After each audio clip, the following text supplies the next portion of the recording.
तो hello wrestling fans, pro wrestling से जुड़ी हुई सारी अपडेट्स पाने के लिए आप मेरे चैनल रेसलू को सब्सक्राइब कर दो। मेरा काम है आपको हिंदी में रेसलिंग अपडेट्स देना, रॉ और स्मैकडाउन का रिव्यू करना हमारी मातृभाषा हिंदी में, क्योंकि मज़ा बहुत आता है हिंदी में भी चीज़ों को देखने में। और इस वीडियो में हम बात करेंगे बहुत सारी न्यूज़ एंड अपडेट्स के बारे में। स्मैकडाउन के बाद की भी बहुत सारी अपडेट्स है मेरे पास आप सबको देने के लिए। और एक स्पेशल न्यूज़ मैं आपको बताना चाहता हूँ, एक बहुत बड़ी गुड न्यूज़ रैंडी ओटन से जुड़ी हुई। तो बिना देरी के करते हैं वीडियो को स्टार्ट। तो वीडियो की शुरुआत करते हैं। सबसे पहले आपको बताता हूँ कि स्मैकडाउन के बाद क्या हुआ। तो रॉयल रंबल में हमने एले नाइट और ब्रे वाइट का मैच देखा था। उसके बाद से कोई खास अपीयरेंस हमने एले नाइट की तो स्मैकडाउन पे देखी नहीं, और ब्रे वाइट की एक आध अपीयरेंस हमने स्मैकडाउन पे देखी थी। और आज वाले शो पर ब्रे वाइट की कोई अपीयरेंस नहीं थी, एटलीस्ट जब तक ये डार्क मैच हुआ नहीं था। तो डार्क मैच में थे हमारे एले नाइट और ब्रे वाइट, और ये वहां बैठी ऑडियंस के लिए मैच था। और बड़ी आसानी से ब्रे वाइट ने एले नाइट को हरा दिया। और हम जो सोच रहे थे कि इंजरी का इशू है, इसी वजह से ब्रे वाइट स्क्रीन पर नहीं आ रहे हैं, तो एटलीस्ट ये बात तो गलत है, क्योंकि लगातार वो लाइव इवेंट्स पे भी आ रहे हैं और डार्क मैचेस भी दे रहे हैं। तो एटलीस्ट वो इंजरी का तो कोई प्रॉब्लम नहीं है, और ना ही एले नाइट के साथ भी कोई इंजरी का प्रॉब्लम है। और बहुत सारे क्वेश्चंस आ रहे थे कि ब्रे वाइट का क्या होने वाला है रेसलमेनिया में या फिर एलिमिनेशन चेंबर में। तो वेल, इसका सिंपल सा आंसर ये है कि डब्ल्यूडब्ल्यूई एलिमिनेशन चेंबर के लिए बहुत सारे मैचेस ऑलरेडी ऑफिशियल कर चुकी है, और अगले हफ्ते मंडे नाइट रॉ के ऊपर एक मैच और ऑफिशियल हो जाएगा। तो कार्ड तो पूरा हो चुका है। और रही बात रेसलमेनिया के मैच की, तो डब्ल्यूडब्ल्यूई सिंपली एलिमिनेशन चेंबर तक ब्रे वाइट की स्टोरी लाइन को थोड़ा स्लो करके चल रही है। और एलिमिनेशन चेंबर के बाद जो ब्रे वाइट के फैंस हैं वो देखेंगे असली मजा ब्रे वाइट का, क्योंकि डब्ल्यूडब्ल्यूई वहां से एक्टिवेट करेगी एक तगड़ी स्टोरी लाइन ब्रे वाइट के लिए। और उनके अपोनेंट कौन होते हैं ये भी थोड़ा सा डिस्क्लोज वाला मामला है। अंकल हाउडी के चांसेस काफ़ी ज़्यादा थे, पर वो तो उनके साथ अलायंस में चल रहे हैं इस समय, तो काफ़ी एक कन्फ्यूजिंग वाली स्थिति है। पर आई होप कुछ बढ़िया ही होगा। अगर आप कोई अपोनेंट बताना चाहो तो कमेंट सेक्शन में बता सकते हो। वैसे मैं अगर आपको पर्सनल ओपिनियन दूं तो मेरे हिसाब से कैरियन क्रॉस। और अगर आप ब्रे वाइट के मैचेस को देखो, डार्क मैचेस को देखो, तो लगातार वो फैंस के साथ मतलब इंटरेक्शन करने की कोशिश कर रहे हैं। जब भी वो मैच जीतते हैं तो सीधा जाके फैंस के बीच चले जाते हैं। तो और नंबर 1 के बेबी फेस तो हैं, वो मैं आपको पहले बता चुका हूँ। तो ऐसे में एक तगड़ा हील चाहिए, और कैरियन क्रॉस उसके लिए बेटर ऑप्शन है। और कैरियन क्रॉस के रिगार्डिंग एक छोटी सी न्यूज़ आपको बताता हूं, जो मतलब डब्ल्यूडब्ल्यूई जिन सुपरस्टार से सेटिस्फाइड नहीं है उनमें से कैरियन क्रॉस भी हैं। और ये फ्यूड कैरियन क्रॉस के करियर के लिए एक बेस्ट साबित हो सकती है। और ब्रे वाइट तो हमारे नेक्स्ट लेवल क्रिएटर हैं, तो फिर वो तो बेस्ट ही करेंगे, और बढ़िया हो सकता है दोनों के लिए। और अब बात करते हैं स्मैकडाउन की मेन जो हमारी हाईलाइट है, डब्ल्यूडब्ल्यूई की ब्लड लाइन स्टोरी लाइन, जो कि मतलब अलग ही लेवल पे जा रही है। और डब्ल्यूडब्ल्यूई की जो अगली स्मैकडाउन होने वाली है वो गो होम एडिशन होने वाली है एलिमिनेशन चेंबर से पहले, और वो भी कनाडा से लाइव होगी। और मैं 95% श्योर हूँ कि रोमन रेंस उस शो पर होंगे, क्योंकि कोई चांस नहीं बनता कि वो शो पर ना आए, तो एटलीस्ट मैं श्योर हूँ। और उसके ऊपर से जिस तरह का स्मैकडाउन का ये एपिसोड रहा है, जहाँ पे जे उसो अलग डायरेक्शन में नजर आ रहे हैं, जिमी उसो अलग डायरेक्शन में नजर आ रहे हैं। और स्मैकडाउन के लास्ट में जिमी उसो से एक बात कही थी पॉल हेमन ने कि तुम घर जाके टीवी पे स्मैकडाउन पे देखना, क्योंकि टीवी पे कुछ चीजें ज्यादा जल्दी नजर आती हैं।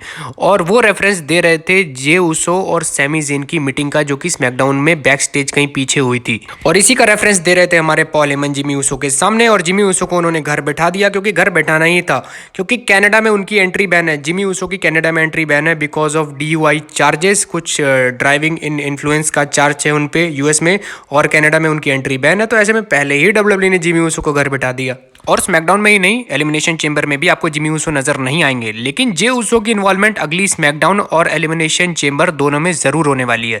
और एक चीज स्मैकडाउन में इस हफ्ते हुई, क्योंकि स्मैकडाउन ने बनाया एक रिकॉर्ड, और वो ये था कि हाईएस्ट ग्रॉसिंग रही है इस बार की स्मैकडाउन में। और इसका सिंपल मतलब ये है कि स्मैकडाउन ने इतना पैसा कभी जनरेट नहीं किया टिकट्स बेच के, जितना इस बार की स्मैकडाउन ने किया था।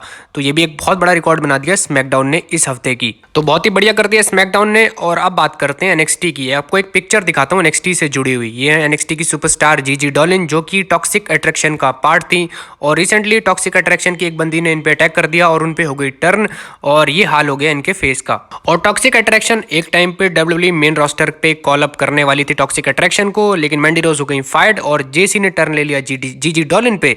और ये सब जो सीन हुआ था ये एनएक्सटी में हुआ था, डिंग डोंग के सेगमेंट में, जिसको होस्ट करती हैं बेली। तो एक तगड़ा ही कुछ सीन बना दिया डब्ल्यूडब्ल्यूई ने एनएक्सटी में, और आप फेस का हाल तो देख ही सकते हो। और वैसे भी जहाँ बेली जाएंगे वहाँ थोड़ा तो जहर फैलेगा, तो जेसी के अंदर फैल गया जहर, और उन्होंने अपनी ही पार्टनर पे कर दिया अटैक। तो एक लंबी फ्यूड की तैयारी कर दी है डब्ल्यूडब्ल्यूई ने एनएक्सटी में, और बेली इसका बन गई थोड़ा बहुत पार्ट। और अब बात करते हैं 16 टाइम वर्ल्ड चैंपियन सी नेशन लीडर जॉन सीना के बारे में, क्योंकि इन पिक्चर आई है उनकी, जो कि काफी ज्यादा इंटरेस्टिंग है। आप देखो तो सही। तो यहाँ पे आप स्क्रीन पे पिक्चर देख सकते हो जॉन सीना की, किसी फिल्म की शूटिंग का कुछ एरिया लग रहा है, मुझे तो ऐसे ही लग रहा है। और स्कर्ट पहनी हुई है उन्होंने, और जॉन सीना ने स्कर्ट तो पहनी हुई है, साथ ही साथ हील भी पहन रखी है अगर आप ध्यान से देखो देखो तो ये भी काफ़ी इंटरेस्टिंग है। वैसे ये किसी शूटिंग का सेट लग रहा है एज ऑब्वियस। मैंने थोड़ा बहुत सर्च किया तो मुझे भी यही लगा कि जॉन सीना अपनी एक नई फिल्म की शूटिंग कर रहे हैं और इसीलिए उन्होंने ये ड्रेस पहनी है। और वैसे भी जॉन सीना काफ़ी ज़्यादा खूबसूरत भी नज़र आ रहे हैं अगर आप दोनों एंगल से लगा लो तो। खैर कोई बात नहीं। जॉन सीना के रेसलमेनिया प्लान्स के बारे में थोड़ी बात आपको बता देता हूँ। ज़्यादातर लोगों को ये पता है कि ऑस्टिन थ्योरी और जॉन सीना का प्रोग्राम होने वाला है हॉलीवुड वाली रेसलमेनिया में, लेकिन अभी तक ये चीज़ कंफर्म नहीं है कि फ्यूड डेवलप की जाएगी या फिर लास्ट मिनट अपीयरेंस होगी जॉन सीना की और सीधा होगा एक मैच। और इसमें चैंपियनशिप की इन्वॉल्वमेंट रहती है या फिर नहीं, ये भी एक बहुत बड़ा क्वेश्चन मार्क हो सकता है। तो जॉन सीना काफ़ी हद तक सेट है रेसलमेनिया में अपीयर होने के लिए और स्कर्ट वाली फोटो आपको मैंने दिखाई दी है। और अब बात करते हैं मंडे नाइट रॉ के एपिसोड के बारे में, रॉ 30 के एपिसोड के बारे में, जहाँ पे ब्रे वाइट और अंडरटेकर ने एक साथ किया था रिंग शेयर। और बहुत से लोग इसे पासिंग द टॉर्च वाली टर्मिनोलॉजी के तहत एक बहुत ही अच्छा सेगमेंट मानते हैं। कुछ लोग तो बिल्कुल डिफाइन करते हैं कि ऐसा ही कुछ सेगमेंट होना चाहिए। मैं उसमें नहीं जाना चाहता कि उसकी डेफिनेशन क्या हो सकती है, मगर मैं आपसे ये कहना चाहता हूँ क्योंकि मेरे पास भी बहुत सारे क्वेश्चन आते हैं कि ब्रे वाइट उस दिन अंडरटेकर ने ब्रे वाइट से कहा क्या था, और इसका आंसर खुद अंडरटेकर ने एक इंटरव्यू में दिया कि ब्रे वाइट से उन्होंने कहा क्या था। तो सिंपली उन्होंने ये कहा था कि मेरा फ़ोन तुम्हारे लिए हमेशा खुला हुआ है, जब भी तुम मुझसे बात करना चाहो उन चीज़ों को लेके, उन क्रिएटिव चीज़ों को लेके, तो तुम मुझसे कभी भी बात कर सकते हो। तो बहुत से लोग कह रहे थे कि अंडरटेकर ने पता नहीं क्या कुछ कह दिया ब्रे वाइट के कान में, लेकिन एक्चुअल चीज़ थी वो ये थी। और अब बात करते हैं मंडे नाइट रॉ के एक और सेगमेंट के बारे में जो पिछले हफ्ते हुआ था, जहाँ पे JBL ने एक तरीके से बैरन कॉर्बिन को डंप कर दिया था और उनका अलायंस फिलहाल के लिए टूट चुका है। तो इसके ऊपर मेरे पास दो रिपोर्ट्स हैं आपको बताने के लिए। पहली न्यूज ये है कि WWE ऑफिशियली JBL पे गिव अप कर चुकी है, स्पेशली JBL और बैरन कॉर्बिन की स्टोरी लाइन पे बिल्कुल गिव अप कर चुकी है और इसीलिए अलायंस तोड़ा गया था। और दूसरी चीज, JBL फिलहाल के लिए शेड्यूल नहीं है किसी भी WWE प्रोग्रामिंग के लिए, एटलीस्ट करंट सिचुएशन में। तो बिल्कुल क्लियर हो जाता है कि बैरन कॉर्बिन और JBL का अलायंस पूरी तरह से टूट चुका है। और अब क्वेश्चन मार्क ये है कि पहली बात तो रेसलमेनिया में क्या बैरन कॉर्बिन का यूज होने वाला है, वो तो खैर काफी दूर नजर आ रहा है। मुझे तो एक चीज और नजर आ रही है, वो ये है कि शायद हम वही पुराना वाला गरीब सा कॉर्बिन देखने को हमें मिले। और अगर क्रिएटिव सोचा जाए बैरन कॉर्बिन के लिए तो वो जजमेंट डे में भी जा सकते हैं या फिर वो मिस के साथ आ सकते हैं। एक अलायंस में काफी सूट बूट वाले रहते हैं बैरन कॉर्बिन और मिस का भी आपको पता है, साथ में ब्रॉन्सन रीड भी हो जाएंगे, तो एक ठीक ठाक ग्रुप बन सकता है और बैरन कॉर्बिन के लिए काफी अच्छा भी हो सकता है वो। और अगर आपके माइंड में कोई क्रिएटिव आइडिया है तो कमेंट सेक्शन में बताओ, मैं ट्रिपल एच तक पहुंचा दूंगा। और अब बात करते हैं मेरी फाइनल स्टोरी के बारे में और एक बहुत बड़ी गुड न्यूज के बारे में। तो मैं बात कर रहा हूँ रैंडी ओटन के बारे में, जो पिछली मई से यानी मई 2022 से गायब हैं और ऑलमोस्ट 7 मंथ हो चुके हैं उन्हें गायब हुए, और अब आई है उनकी रिटर्न को लेकर न्यूज।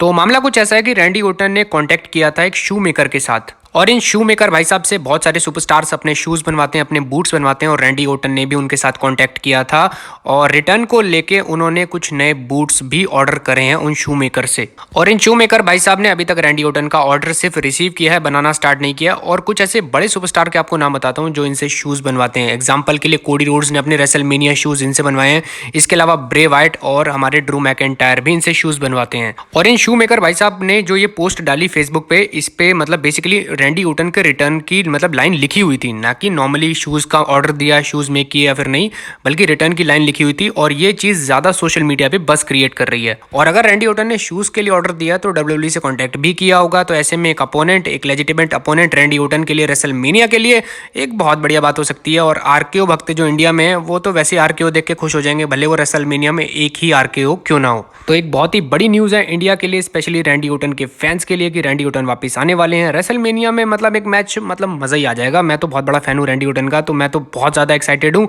और इसी नोट के साथ करते हैं वीडियो को समाप्त। और ये थी मेरी आज की वीडियो। प्लीज़ चैनल को सब्सक्राइब कर दो, लाइक कर दो और कर दो शेयर।